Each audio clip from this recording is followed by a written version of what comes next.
We are sold a story about love. It is a story of completion. It is the ancient Greek myth of Aristophanes, retold in Plato's Symposium, that we were once whole beings, split into by the gods. And we spend our entire lives wandering the earth, desperate to find our missing half. The story says, "You complete me." We enter relationships thinking we have found our better half. We think the partner is the piece of the puzzle that was missing from our own jagged edges. We feel a rush, a high, a sensation of finally being whole. But then, time passes. The high fades. The projection cracks. And we are left looking at a stranger who somehow knows exactly how to hurt us. Most people interpret this falling apart as a failure. They think, I chose the wrong person. The spark is gone. This isn't true love. But what if I told you that this moment, the moment of disillusionment, the moment of conflict, the moment you realize you are alone even when you are together, is not the end of love? What if this is the actual beginning? Today, we are diving deep into the psychology of Carl Jung to explore a radical concept. We are going to talk about individuation. And we are going to answer the question, if this happens in your relationship, it is no longer a dependency, it is true individuation. Part 1. The Trap of the Anima and Animus. To understand where we are going, we have to understand where we start. And according to Jung, where we start is in a state of unconscious projection. Jung defined the psyche as having a conscious part, the ego, and an unconscious part. Within that unconscious, there are specific archetypes. One of the most powerful regarding our romantic life is the anima and the animus. If you identify as male, your unconscious contains the anima, the inner feminine figure. If you identify as female, your unconscious contains the animus, the inner masculine figure. When we first fall in love, we are rarely seeing the actual human being standing in front of us. I know that sounds harsh, but stay with me. Instead, we are projecting our inner anima or animus onto them. If you are a man, you see a woman who embodies everything you lack within yourself. Emotion, intuition, softness, perhaps a connection to nature. You don't see her flaws. You don't see her habits. You see a goddess. If you are a woman, you might see a man who embodies logic, strength, action, and protection. You see a hero. Jung called this the possession of the anima animus.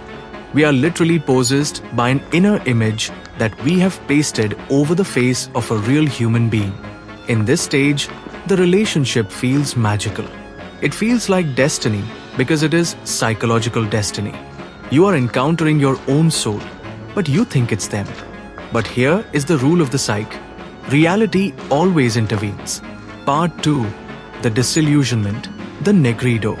You move in together. You pay bills together. You get sick together. One day, you leave the cap of the toothpaste, or you forget an anniversary, or you express a need that conflicts with their need. Suddenly, the halo cracks. You look at them and think, who are you? This is the crisis point. The projection has fallen away. You are no longer looking at your soulmate. You are looking at a separate, distinct, flawed individual. In Alchemy, which Jung studied extensively, this phase is called the Nigredo, the blackening. It is the stage of decomposition. It feels like death. It feels like the love has died. And this is when 90% of relationships end. People chase that high of the projection. When the reality of the other person sets in, they assume the love was a lie.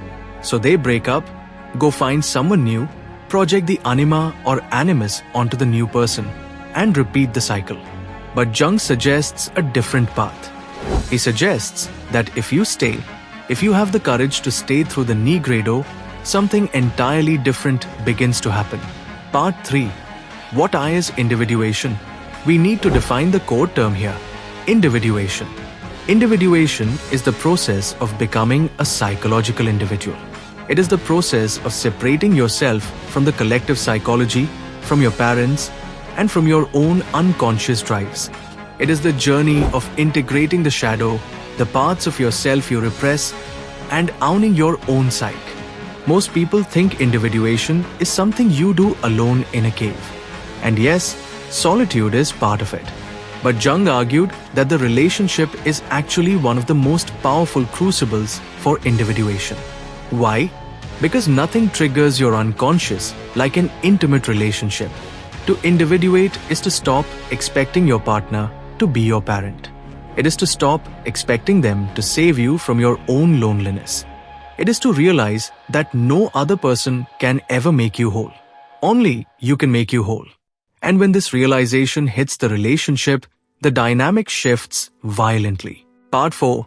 The sign of true individuation, owning the shadow. So, let's get to the heart of the video. If this happens in your relationship, it is true individuation. The first sign is, you stop blaming your partner for your own emotions and you take ownership of your shadow. In the unconscious relationship, when you feel angry, you say, "You made me angry." When you feel insecure, you say, "You are ignoring me." You view your negative emotions as caused by their failure. But when individuation begins, the mirror turns around. You realize that the trait that annoys you most in your partner, perhaps they are selfish, or messy, or loud, is a part of your own shadow that you have disowned. Jung famously said, "Everything that irritates us about others can lead us to an understanding of ourselves." True individuation happens when you have a fight. And instead of trying to win, you pause and ask, why does this trigger me so much? What part of myself am I seeing in them? If you find yourself in a relationship where conflict is no longer a battlefield, but a gymnasium for your own soul, that is individuation. You stop trying to fix them. You realize that fixing them is a distraction from fixing yourself. You understand that they are an autonomous being with their own shadow, their own trauma, and their own path. You cannot save them. You can only relate to them. This is terrifying because it means you are responsible for your own misery. You cannot outsource your happiness to them anymore. But it is also the only path to freedom. Part 5. The abduction of the soul. Narrator, Vio. Here is the second sign of true individuation. You experience the abduction of the soul. This is a specific Jungian concept. In the myth of Eros and Psyche, Eros abducts Psyche. She loses her identity to him, but she must undergo trials to win it back. In a relationship, there is a constant danger of merging, of losing yourself in the we. We think this. We want that. No. Who are you? True individuation happens when you reclaim your soul from the relationship. There will be moments in a deeply individuated relationship where you feel incredibly lonely. You will look at your partner and feel a wall of separation between you. In a neurotic relationship, this panic sends you into clingy behavior. You demand reassurance. But in an individuated relationship, you respect that wall. You realize that the gap between you is necessary. It is the space where your individual soul lives. If this happens, where you can sit beside your partner, feel the profound distance of their inner world, and love them without needing to merge with them, that is the highest form of intimacy. Part 6. The Coniunctio, the Mysterium Coniunctionis. So, is the goal just to be two solitary individuals living in the same house? No. Jung spoke of the Coniunctio oppositorum, the union of opposites. Individuation is not separation for the sake of separation. It is separation for the sake of a truer union.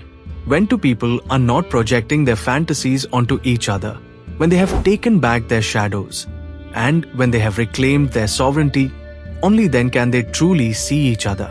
You see them not as a savior, not as a villain, but as another I, a thou.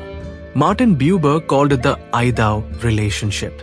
If this happens in your relationship, you know it. It is a shift in the quality of silence. When the projections are gone, the love doesn't disappear. It changes. It becomes heavier. It becomes denser. It becomes what the Greeks called agape, or what the alchemists called the rubido, the reddening phase. The phase of wisdom. It is a love that chooses the other every day, not because of a chemical high, and not because of a fear of being alone, but because of a profound recognition of the other's wholeness. Part 7. The Test of the Void. I want to give you a concrete scenario to test this. Imagine your partner leaves. Or imagine they change fundamentally. Or imagine they go through a depression where they cannot give you anything for 6 months. In a dependent relationship, this is a catastrophe. Your world collapses because you are leaning on them for structural support. But in a relationship characterized by true individuation, you grieve, yes. But you do not crumble, because you have done the work. You have built a self. True individuation is the ability to be alone. And if you can be alone, you can be together. Because if you need the relationship to survive, you are not in a relationship. You are in a hostage situation. You are holding them hostage with your need. If this happens, if you reach a point where you love them so much that you would set them free, and you trust yourself enough to handle it, you have achieved what Jung called that self. Part 8. The Paradox of the Sacred Marriage. We started with the myth of the two halves becoming whole. Jung offers a different image. He offers the image of the sacred marriage, the Hieros Gamos. This isn't two halves making a whole. This is two wholes making a third. This is the most difficult concept to grasp in our modern era of serial monogamy and swipe dating. We want our partner to be the source of our emotional regulation. We want them to be our therapist, our best friend, our co-parent, and our lover.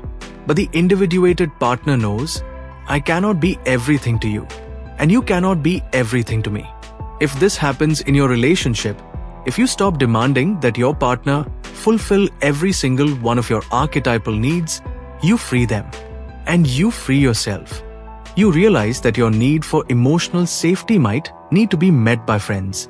Your need for intellectual stimulation might be met by your work. Your need for spiritual connection might be met by solitude. And your partner? They're just there. A presence. A witness. And paradoxically, by asking for less from them, you get more of them. You get their authentic presence, unburdened by the impossible task of completing you. Conclusion. So, what is the verdict? If your relationship has lost its magic, do not despair. The magic was probably just a hallucination anyway. If you are fighting, do not run. The fight is likely the friction of your two rough edges trying to grind each other down into something smoother. If you feel lonely, do not cling. The loneliness is the space where your own soul is trying to grow. True individuation in a relationship is not a destination. It is a process. It is the willingness to be burned alive by the fire of reality so that something true can remain. It is the hardest thing you will ever do. It requires you to die to who you thought you were, the victim, the savior, the child, so that you can be born as the self. If you stay in the fire, if you do the work, if you take back your projections, then one day you will look at your partner and you won't see a missing piece. You won't see a villain. You won't see a god. You will see a human being, just as flawed, just as scared, and just as beautiful as yourself. And in that recognition, you will finally be home.